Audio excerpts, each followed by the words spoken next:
බාපොරොත්තු. ඒකට හේතුව Taman දීපු පොරොන්දු ඉෂ්ට කරගන්න බැරි වෙනකොට ආණ්ඩුවේ පැවැත්මට මර්ධනයක් බාපොරොත්තු දේශපාලන පක්ෂම පාවිච්චි කරලා උත්සාහ කරනවා.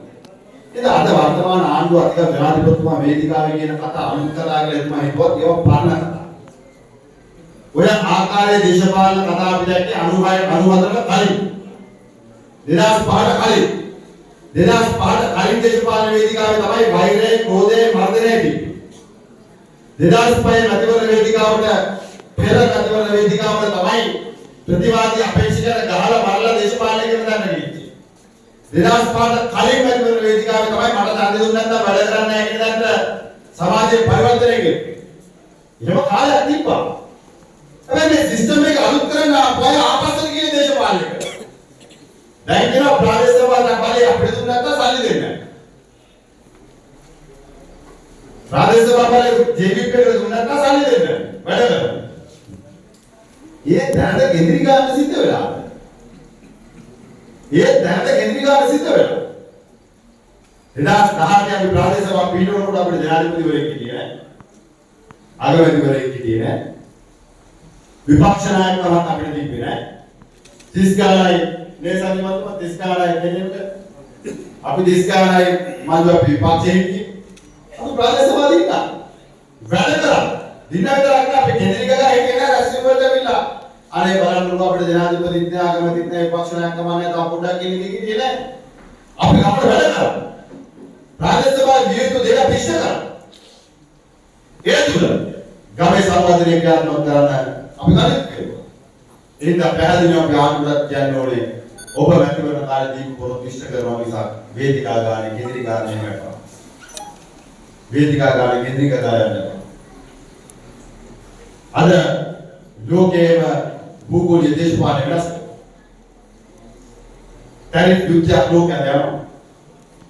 ඇමරිකාවෙන් ලංකාවේ කියන මාණ්ඩවලට බද්ධ 147 වැඩි කරලා තියෙනවා. විපක්ෂ නායකවරයා මේකට පාර්ලිමේන්තුවේ සඳහන් කරා. ඊට මාසෙකට විතර. හර්ෂ සිල්වා මන්ත්‍රීතුමා මේකට පාර්ලිමේන්තුවේ සඳහන් කරා. රවි කරුණානායක මන්ත්‍රීතුමා මේකට පාර්ලිමේන්තුවේ සඳහන් කරා.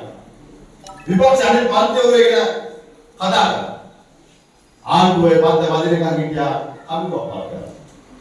ලෝකයන් හැම රටක්ම ඒකට සූදානම්. අද වර්තමාන ඉන්දියාවේ අග්‍රමන්ත්‍ර ලංකාවට ඇවිල්ලා ඉන්නවා. එතුමා හොඳ උදාහරණයක්. එතුමාගේ ආණ්ඩුවේ සති කිහිපයකට පෙර ඒ අදාළ සාකච්ඡා පටන් ගත්තා. ඒක ප්‍රතිඵලය ආණ්ඩුවේ ඒ රටට තියෙනවා. අපි සුපුරුදු පරිදි ಭಾರತ ආණ්ඩුවේ චෝදනා දාන්න වර්තමාන ජනතාවට උපකරණ ගන්න පුළුවන්. දැන් පුළුවන් නම් කිය මේකත් රාජපක්ෂලා කියලා ගහපු එකක් කියලා. එහෙම කියන්නේ. අපි එතුමාට කියන්නේ අපි සම්මානතරේ මන්දරන්නේ නැහැ. එහෙනම් අපිට එහෙම ගේම් ගහන්න ඕනාවකුත් නැහැ අපිට හැකියාවකුත් නැහැ. ඒව තිබ්බනම් අපි ඔක අඩු කරලා දෙනවා. මොකද අමසාරේ මේ බලපෑම දෙන අපි අනේ ජනතාවට නිසා ජීවිත ආණ්ඩුවට නෙවෙයි. ඉතින් මම විශ්වාස කරනවා ආණ්ඩුව මේකට වැදියක් දෙන්න. සාකච්ඡා කරමු. ඒක කමිටු දාලා කාලය බලන්නවත් වෙන්නේ නැහැ. ඇමරිකාව රජයත් එක්ක සාකච්ඡා පටන් ගන්නවා.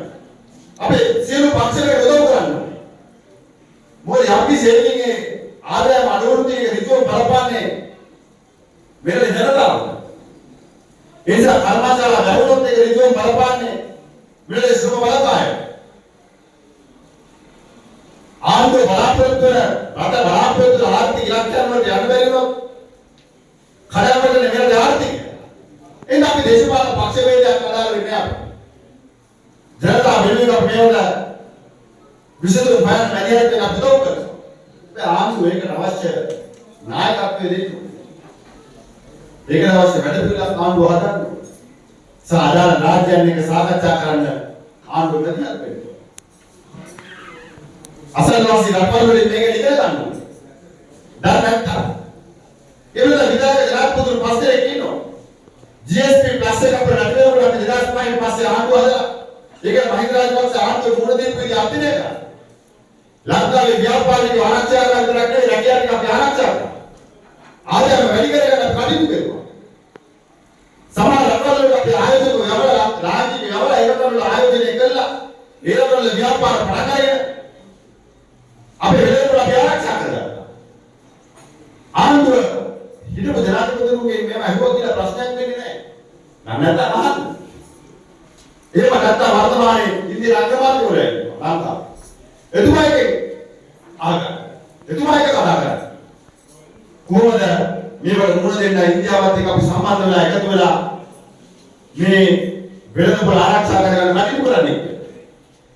එහෙම නැතුව පාර්ලිමේන්තුවට ධර්ම නැතුව පාර්ලිමේන්තුවට විපක්ෂයට කියන නැතුව හැම කිවිසුරු වලටම අසං කරනවා වෙනවා.